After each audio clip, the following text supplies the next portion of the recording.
Hello दोस्तों, कैसे हो। स्वागत है आपका हमारे यूट्यूब चैनल पढ़ाई का ज़माना पर। आज हम हिस्ट्री के एक नए टॉपिक की बात करने वाले हैं जो प्राचीन भारत का इतिहास है। उस पर हम बात करने वाले हैं। जो प्राचीन भारत का एक खास से टॉपिक है, उसमें से प्रश्न बहुत पूछे जाते हैं, वो हम करने वाले हैं शुरू। तो बने रहिएगा आप हमारे आपके यूट्यूब चैनल अंत तक बने रहिएगा और वीडियो को ज़्यादा से ज़्यादा शेयर कर दीजिएगा और कमेंट में आप जवाब दीजिएगा कि आपको समझ में आया कि नहीं आया। आया तो थंब भेजिएगा, नहीं आया तो आप भेजिएगा कि हमें यह समझ में या नहीं आया है, हमें यहाँ से समझ में नहीं आया है। वो वीडियो हम वापस से आपको तक पहुँचा देंगे। इसके लिए आपको चैनल को सब्सक्राइब करना है और इससे बेल आइकन को प्रेस करना है। इससे आपके पास वो वीडियो तुरंत पहुंच जाए। चलिए वीडियो को हम शुरू करते हैं। वीडियो नहीं तो ज़्यादा लंबा हो जाएगा।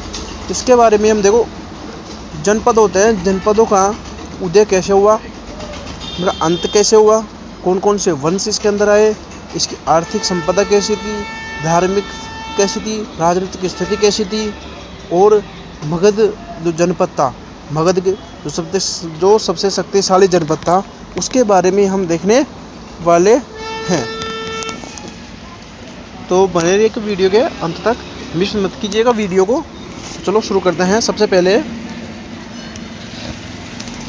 कि प्राचीन भारतीय इतिहास में, जो प्राचीन भारत का इतिहास है, उसमें जनपद का अर्थ उन भौगोलिक क्षेत्रों या राज्यों से है जो भौगोलिक क्षेत्र या फिर ऐसे राज्यों से है जहाँ किसी विशेष अब जन क्या है, कुल या कबीला है, कोई जिसमें लोग रहते हैं वो कबीला है, उसने अपना निवास स्थान एक जगह बना लिया है। क्या कर लिया है, एक जगह बना लिया है कि एक जगह वो लोग क्या करने लगे, रहने लग गए वो कबीले के लोग। तो यह शब्द जन, लोग और पद पैर से मिलकर बना है, जिसका अर्थ क्या हो गया कि जहाँ लोगों ने अपने पैर टिकाए वो क्या कहलाए, जनपद कहलाए। जनपद कहलाए हैं। अब आगे देखते हैं और कि वैदिक काल के कालीबाही ढांचे से निकलकर, वैदिक काल के कबीलाई ढांचे से निकलकर जब लोग स्थायी रूप से खेती और बस्तियों में बसने लगे, तब जनपदों का क्या हुआ था, उदय हुआ था। कि वैदिक काल में जो लोग होते थे वो क्या करते थे, एक जगह नहीं रहते थे, ऐसे भटकते रहते थे, चारों तरफ रहते थे। तो अब फिर उन्होंने क्या किया कि एक जगह रहना शुरू कर दिया और एक जगह रहकर खेती करना शुरू कर दिया, एक जगह अपनी बस्तियां बना ली। तो वो क्या बनने लगा, धीरे धीरे एक स्थायी जगह बसने लग गए। तो वो क्या किसका रूप ले लिया, वो जनपद का रूप ले लिया है। अब इसके बारे में और विस्तार से देखते हैं कि जनपदों का जो है उदय वो कैसे और कब हुआ। जनपदों का जो उदय है वो कैसे और कब हुआ। तो जनपद का उदय हुआ था लगभग 1500, कोई फिक्स डेट आपको नहीं मिलेगी।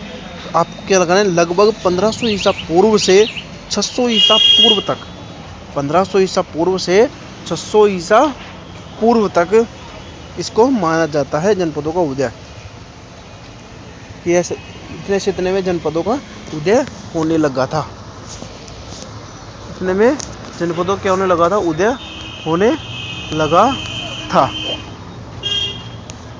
अब देखो आगे प्रारंभिक चरण क्या था इसका, कि ऋग्वेद काल में लोग, जो ऋग्वेदिक काल था हमने पढ़ा था, उसमें लोग क्या रहते थे, जन या कबीलों के रूप में रहते थे, जन या फिर कबीलों के रूप में रहते थे। वे घुमंतु थे, चारों तरफ घूमते रहते थे और पशुपालन करते थे, अपने पशुओं को लेकर पशुपालन करते थे। अब स्थायित्व कैसे हुआ उनका, इस उत्तर वैदिक काल 1000 ईसा पूर्व से 600 ईसा पूर्व में लोहे के उपयोग और कृषि के विस्तार के कारण लोग एक जगह बसने लगे। लोहे की खोज हो ही गई थी उत्तर वैदिक काल में, और कृषि के विस्तार के कारण कृषि के बारे में लोग जानने लग गए थे, फसलें बोने लग गए थे, चावल वगैरह ये उगाने लग गए थे। तो इसी कारण ये लोग क्या करने लगे, एक जगह बसने लग गए थे। इससे कबीले क्षेत्रीय राज्यों में बदल गए। जैसे जो कबीले रहते थे एक जगह, वो किस में बदल गए? क्षेत्रीय राज्यों में बदल गए, जिन्हें क्या कहा जाता है? जनपद कहा जाता है, जिन्हें जनपद कहा जाता है। आया समझ में? अब आगे देखते हैं। अब जनपदों की क्या देखेंगे हम? प्रमुख विशेषता। इसकी विशेषता क्या है जनपदों की? तो जनपदों की सबसे जो विशेषता है वो यह है, प्रमुख विशेषताएं कौन कौन सी है? तो राजनीतिक ढांचा देखो सबसे पहले कि जनपदों में दो तरह की शासन प्रणालियाँ थी। शासन प्रणालियाँ कितने तरह की थी? दो तरह की शासन प्रणालियाँ थी। पहला होता था राजतंत्र, जहाँ राजा का शासन होता था। जहाँ किसका शासन होता था? जहाँ राजा बैठकर शासन करता था। से कौन था? मगध और कौशल। मगध और कौशल। दूसरा है गणराज्य। गणराज्य गण संघ होता था, इसमें गणों का संघ होता था, एक समूह होता था, जहाँ शासन एक समूह या परिषद द्वारा चलाया जाता था, जहाँ लोग शासन चलाते थे। वो कौन थे? वज्जी और मल। वो कौन से? वज्जी और मल जनपद थे। वज्जी और मल जनपद थे, याद रखना उनको कि गणराज्य और राजतंत्र अलग अलग थे। अब बात करते हैं इनके भौगोलिक विस्तार की, कि ये मुख्य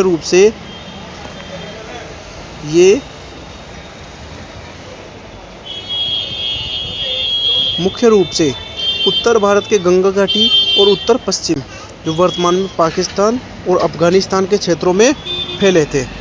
वर्तमान में जो अब इस टाइम पर जो अफगानिस्तान पाकिस्तान है, वहाँ से इसकी सीमाएं थी, इसकी जनपदों की सीमाएं थी, वहाँ से ये भारत की सीमाएं थी, जिसे ही क्या कहा जाता है? अखंड भारत। जो चाणक्य का सपना था, उसके बारे में भी हम पढ़ेंगे। तो किसका सपना था? चाणक्य का सपना था। अफगानिस्तान के क्षेत्रों में फैली हुई थी। तो इनका सामाजिक जीवन की बात करें तो सामाजिक जीवन इस समय वर्ण व्यवस्था अधिक गहरी होने लगी थी। इस समय क्या थी? वर्ण व्यवस्था जो अधिक गहरी होने लगी थी। वर्ण क्या थे? चार थे, ब्राह्मण, क्षत्रिय, वैश्य और शूद्र, ये थे। तो इनमें क्या होने लग गई थी?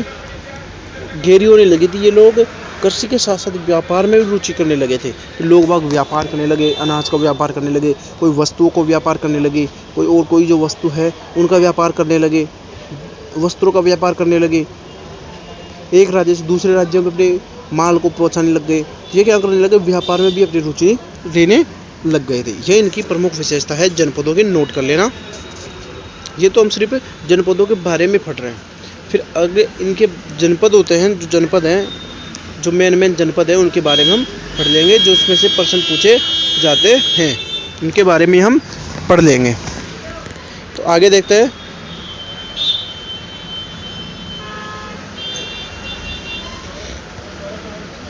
अब बात करते हैं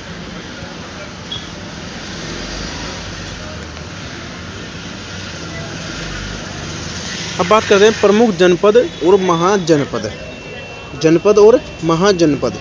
अब देखो क्या था, 6वीं शताब्दी ईसा पूर्व तक आते 6वीं शताब्दी ईसा पूर्व तक, यानी कि 600 ईसा पूर्व ना, कि 6वीं शताब्दी ईसा पूर्व तक आते कुछ जनपद क्या हो गए? बहुत शक्तिशाली हो गए। कुछ जनपद तो क्या हो गए? बहुत शक्तिशाली हो गए और उन्हें महाजनपद कहा जाने लगा। जैसे मगध महाजनपद,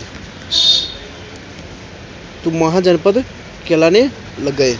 बौद्ध ग्रंथ का अंगुत्तर निकाय है और जैन ग्रंथ का है भगवती सूत्र। उसके अनुसार इनकी संख्या कितनी है? 16। 16 जनपद माने जाते हैं। 16 जनपद माने जाते हैं। 16 जनपद माने जाते हैं। राजस्थान के बारे में देखें तो राजस्थान में कौन कौन से जनपद हैं, उनके बारे में देखते हैं। राजस्थान में जो जनपद है वो है मत्स्य जनपद। वो है मत्स्य जनपद, जहाँ पर पांडवों ने यहाँ पर आकर अपना जो वनवास बिताया था वो यही सी जनपद में आकर बिताया था, मत्स्य जनपद में। मत्स्य जनपद, इसकी राजधानी है विराटनगर, जो पहले अलवर में थी और अब वर्तमान में बैराट है, जो जयपुर के पास में है। फिर अगली है सूरसेन, इसकी राजधानी थी मथुरा। इसकी राजधानी मथुरा थी। अगला है कुरुक्षेत्र, से बोलते हैं कुरु जनपद। तो इसका क्षेत्र दिल्ली और मेरठ के आसपास का था। इसका जो क्षेत्र था वो दिल्ली और मेरठ के आसपास का था। ये हमने देख लिया कि प्रमुख जनपद और महाजनपद कौन कौन से हैं। अब जो जनपद है उनके बारे में हम देखेंगे, पूरे 16 जनपद उनके बारे में विस्तार से देखेंगे, उनकी कौन सी राजधानी है उनके बारे में देखेंगे। अगला है जनपदों का महत्व। अगला हम देखेंगे जनपदों का महत्व।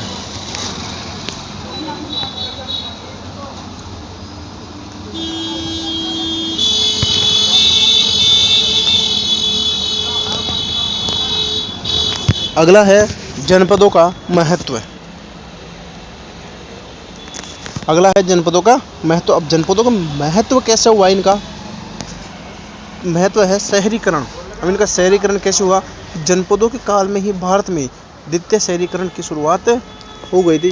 कि कब हो गई थी? जनपदों के भारत में द्वितीय शहरीकरण की शुरुआत हो गई थी, सेकेंड अर्बनाइजेशन शुरुआत हो गई थी।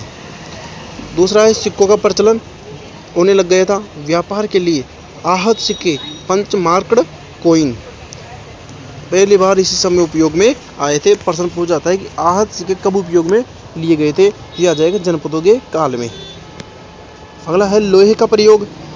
युद्ध के हथियार और खेती के औजारों में लोहे का व्यापक प्रयोग ने इन राज्यों को शक्तिशाली बना लिया था। तो हमने उत्तर वैदिक काल में देखा था कि लोहे का प्रयोग खेती में भी लोग बाग करने लग गए थे। तो इनमें भी खेती और औजारों के लोहे के व्यापक प्रयोग होने लग गए थे, बहुत ज़्यादा इनका प्रयोग करने लग गए थे जनपदों में। जनपदों में ही युद्ध वगैरह होने लग गए थे। अब आगे देखते हैं कि इन जनपदों का अंत कैसे हुआ और साम्राज्य का उदय कैसे हुआ।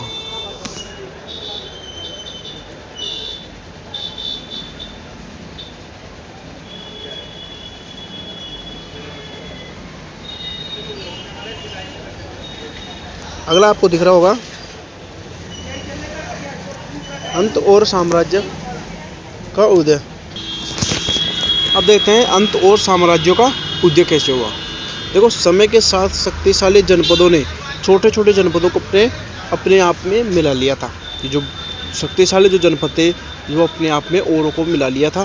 जैसे मगध जनपद है, कौशल जनपद है, इन्होंने बहुत सारे राज्यों को अपने जनपदों को अपने में मिला लिया था। और लास्ट में नाम सुना है चंद्रगुप्त मौर्य। इसने बहुत सारे राज्यों को मिला लिया और अखंड भारत का निर्माण इसने किया था। और अंततः मगध सबसे शक्तिशाली बनकर उभरा। इसने नंद और मौर्य साम्राज्य की नींव रखी और पूरे भारत में एक सूत्र में पिरोने का प्रयास मगध ने किया था। यहाँ पर सुनो इस लाइन को कि मगध सबसे शक्तिशाली बनकर उभरा था। जो पूछा जाए कि जनपदों में सबसे शक्तिशाली कौन सा जनपद था, तो आ जाएगा मगध जनपद। इसमें नंद और मौर्य साम्राज्य की भी, जो नंद साम्राज्य था, मौर्य साम्राज्य था, हर्यक वंश था, शुंग वंश था, शिशुनाग वंश था, ये इसी वंश के थे। इसी जो जनपद थे, इसी जनपद के वो राज किए थे। और पूरे भारत में एक सूत्र में पिरोने का प्रयास इन्होंने ही किया था, मगध राज्य ने ही किया था।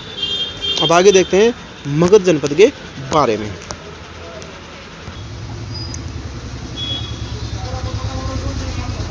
मगध के बारे में अब हम पढ़ेंगे। मगध के बारे में पूरी जानकारी पढ़ेंगे। मगध क्या था, कैसे था, कौन कौन से वंश थे। ठीक है, चलो शुरुआत करते हैं। भौगोलिक स्थिति। मगध के बारे में विस्तार जान रहे हैं। इसमें पहले भौगोलिक स्थिति देखेंगे मगध की। मगध की देखो, मगध वर्तमान में जो बिहार राज्य है उसमें राजधानी है पटना। उसके पटना और गया क्षेत्रों में ये स्थित था। इसकी भौगोलिक स्थिति इसकी सफलता का सबसे बड़ा कारण थी। इसकी जो भौगोलिक स्थिति इसकी सबसे बड़ा कारण थी। भौगोलिक स्थिति कैसे थी, अब वो देखो।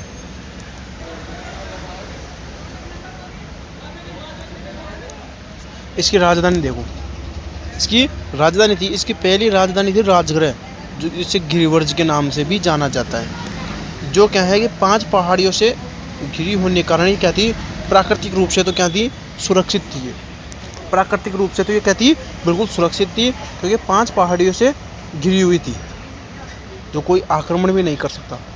बाद में राजधानी पाटलिपुत्र स्थानांतरित की गई, जो गंगा और सोन और गंडक नदियों के संगम पर स्थित होने के कारण व्यापार और सेना की आवागमन के लिए उत्तम थी।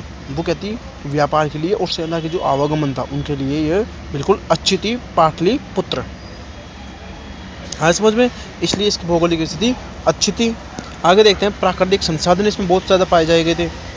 गंगा के मैदान की उपजाऊ मिट्टी के कारण कृषि अधिशेष प्राप्त होता था। कृषि में बहुत सरप्लस प्राप्त होता था, अधिक लाभ होता था। साथ ही आसपास के जंगलों से सेना के लिए हाथी और खानों से उच्च गुणवत्ता वाला लोहा भी, वहाँ पे बहुत सारी खानें भी थी। वहाँ का सोना की खदानें वहाँ पर थी, लोहे की खदानें वहाँ पर थी। इसलिए इसका जो प्राकृतिक संसाधन थे वो बहुलता से पाए जाते हैं। आगे देखते हैं इनमें जो यहाँ के प्रमुख राजवंश थे वो कौन कौन से थे।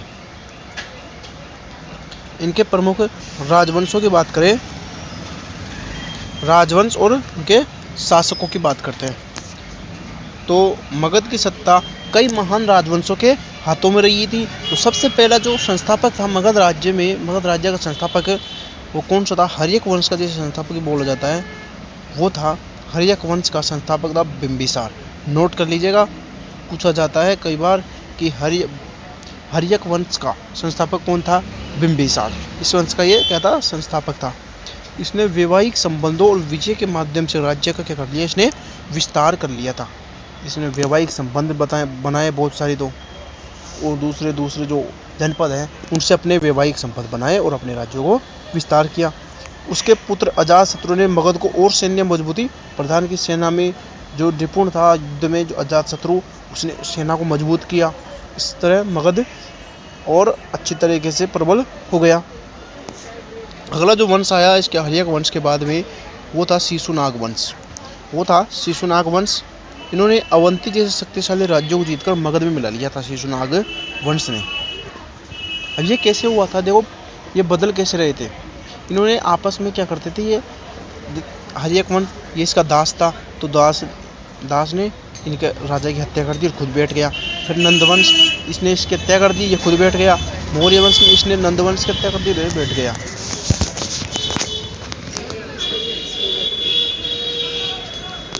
ऐसे ही इन्होंने जीता।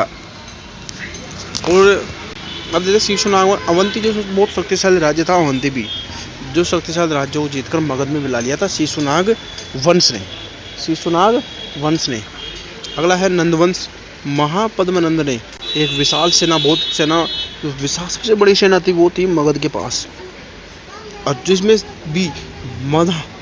जिसमें भी महापद्मनंद के पास एक विशाल सेना तैयार की। इसी वंश के अंतिम शासक धनानंद के समय ही सिकंदर का आक्रमण हुआ था। धनानंद के समय क्या हुआ था? सिकंदर का आक्रमण हुआ था। आगे देखते हैं,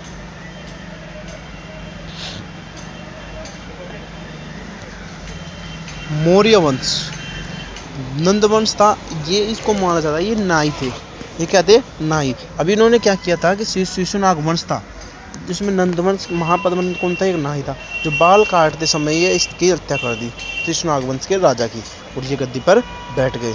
और मौर्य वंश ने इसकी हत्या कर दी। तो मौर्य वंश में चंद्रगुप्त मौर्य ने चाणक्य की सहायता से नंदवंश को समाप्त कर मौर्य साम्राज्य की स्थापना की, और जिसने मगध को पूरे भारतीय उपमहाद्वीप का क्या बना दिया? एक केंद्र बना दिया, एक अखंड भारत बना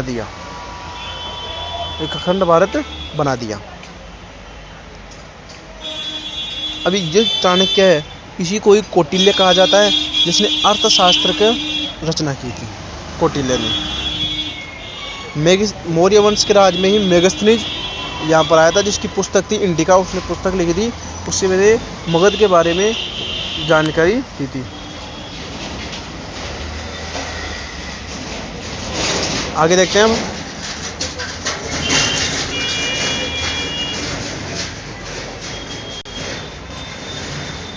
अब देखते हैं मगध की सफलता।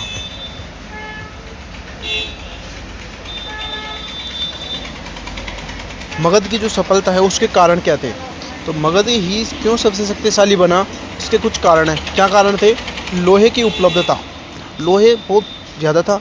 झारखंड की खानों से मिले लोहे से आधुनिक हथियार और कृषि उपकरण बनाना बहुत आसान हो गया उनके लिए। मजबूत सेना, मगध की सेना में पहली बार बड़े पैमाने पर हाथियों का प्रयोग किया गया था। मगध की सेना में पहली बार किसी ने हाथियों का प्रयोग किया था, मगध की सेना थी जो शत्रु के किलों को तोड़ने में बहुत सक्षम थे। आए समझ में? ये इसकी सफलता का दूसरा कारण। तीसरा कारण है कुशल नेतृत्व। बिंबिसार, अजातशत्रु, चंद्रगुप्त मौर्य जैसे महत्वाकांक्षी और कूटनीतिज्ञ राजाओं ने मगध को क्या दी? एक स्थिरता दी, मगध को एक स्थिरता प्रदान करी। ये थे इनके सफलता के कारण थे। अब बात करते हैं इनके सांस्कृतिक और धार्मिक महत्व की।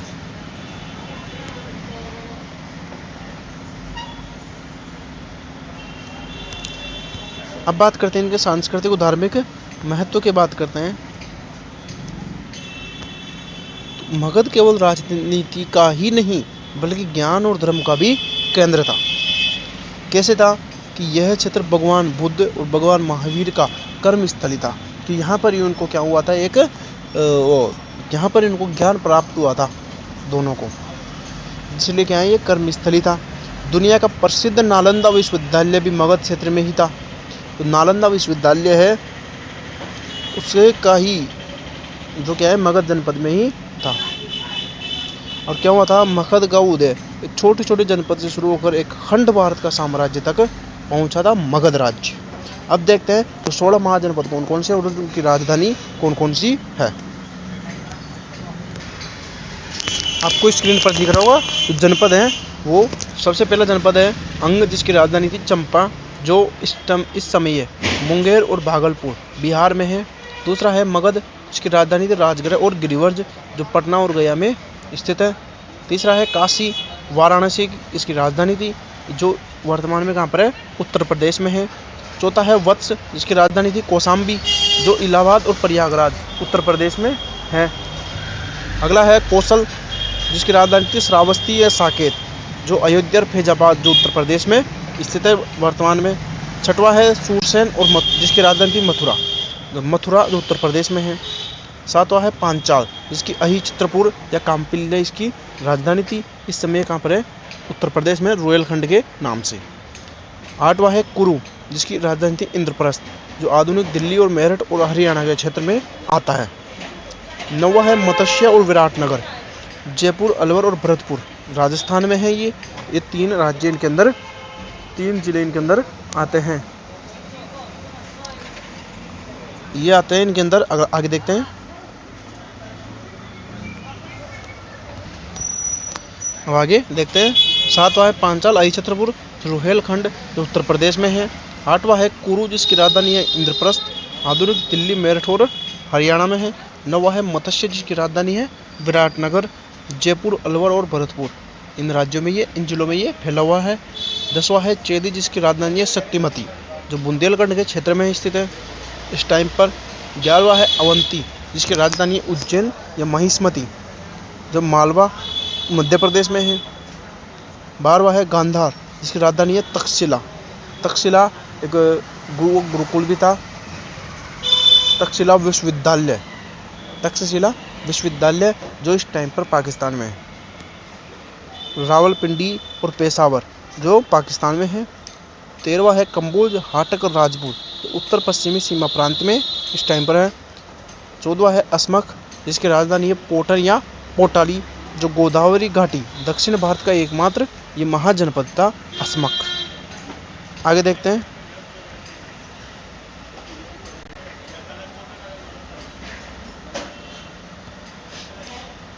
चौदह असमख, पोटानी या पोटाली। 15वां है वज्जी वैशाली, जिसकी राजधानी है वज्जी की वैशाली, मुजफ्फर और दरभंगा जो बिहार में है। 16वां है मल, कुशीनार, पावा, देवरिया उत्तर प्रदेश में है। ये है पूरे 16 महाजनपद। आप इनको नोट कर लीजिएगा अपने नोटबुक में, इनको आप याद कर लीजिएगा।